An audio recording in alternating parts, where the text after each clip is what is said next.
And we're only going to take snippets, so you don't have to worry about everything being profound. Okay, great. Are we looking in a particular way, or? No, you can go look at the camera, Okay. and I'll be right behind it too. Which is Okay, great. Should I look at the lens, or should I look at you while I'm talking? Are you going to be right? You're coming in like clearly looking at like the camera. Essentially, you're looking at people behind you right now. Okay, so. great. But don't stress about it. I don't think Okay. it's a big deal.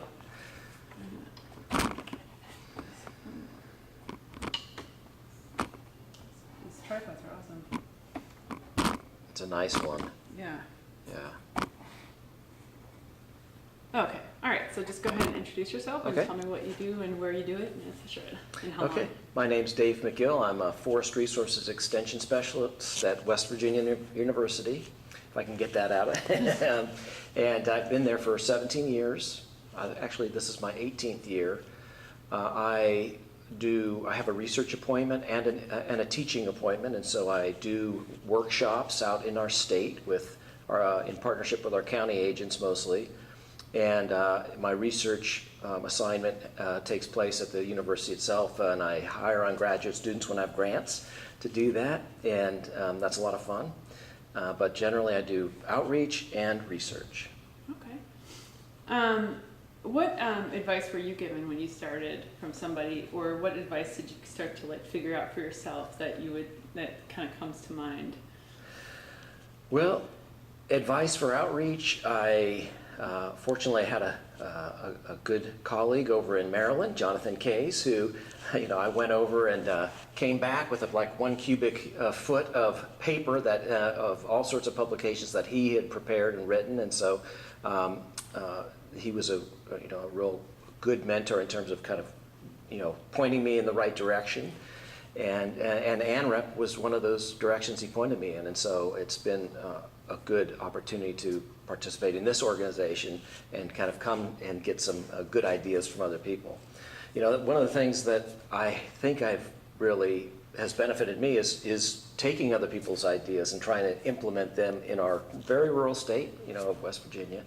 And I think that we've had some successes doing that. One example is, we had over in Ohio, they had an initiative that actually Dave Apsley was involved in called, what was the name of it? They had the Ohio Welcome Wagon. And so, great idea. They did it a little differently, but we took that idea and made some improvements on it, and were successful getting out into different audiences and kind of conveying our message about, working in the woodlands. Mm-hmm. What advice would you give to a new extension specialist who's starting, or someone like yourself who has this mixed appointment of teaching and outreach? Yeah, honestly, I'm not sure if they're going to do this, do the same type of thing. My tenure really is in the college, and so I have more of a research role than maybe some of my extension colleagues in terms of what type of publications are you trying to get. I'm not sure if they're going to continue with that, but advice, just network, right? Go to ANREP. That really is a good opportunity to get reach out and meet other people that are doing similar work.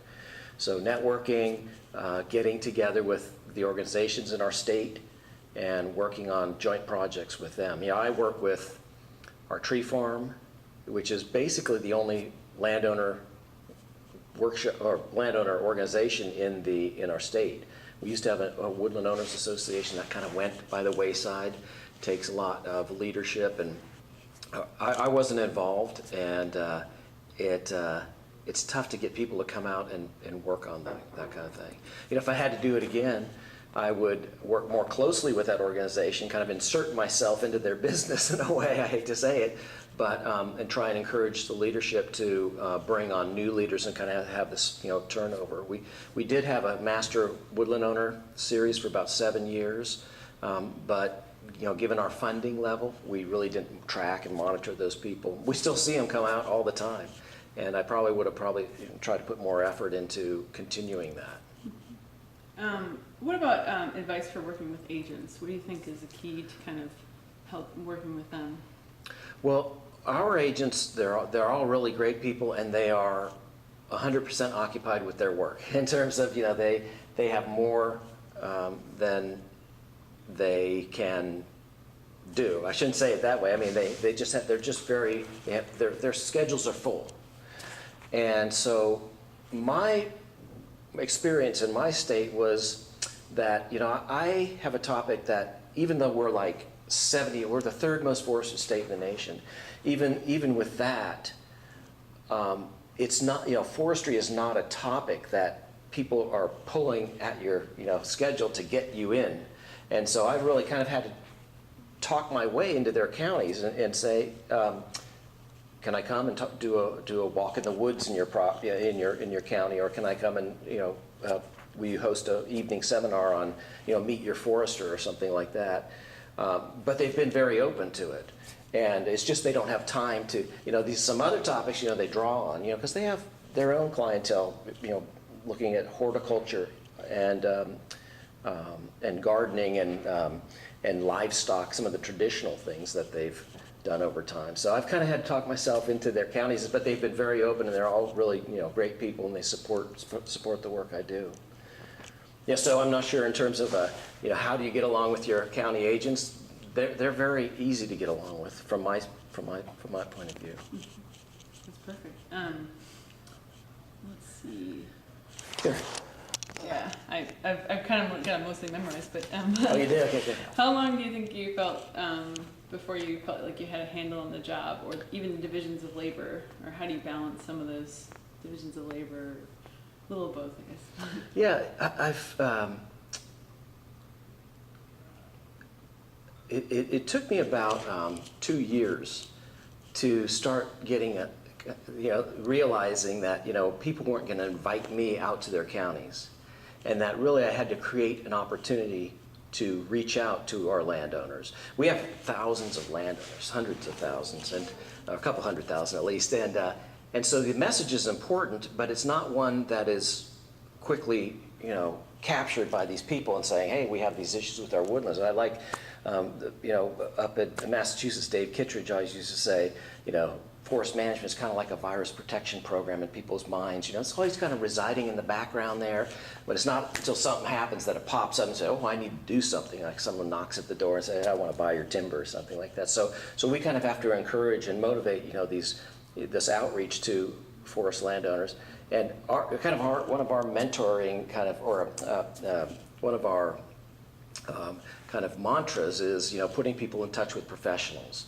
So we go out and try and make up a seminar that will draw people out. One of our favorite ones is the shiitake mushrooms, right? Because people like to talk about food, and so they'll come out and learn how to do that. In the meantime, we can kind of convey some other messages about their woodlands and who they would get in touch with if they ever needed to carry out some type of conservation practice or a timber harvest, which is has the biggest impact on their property.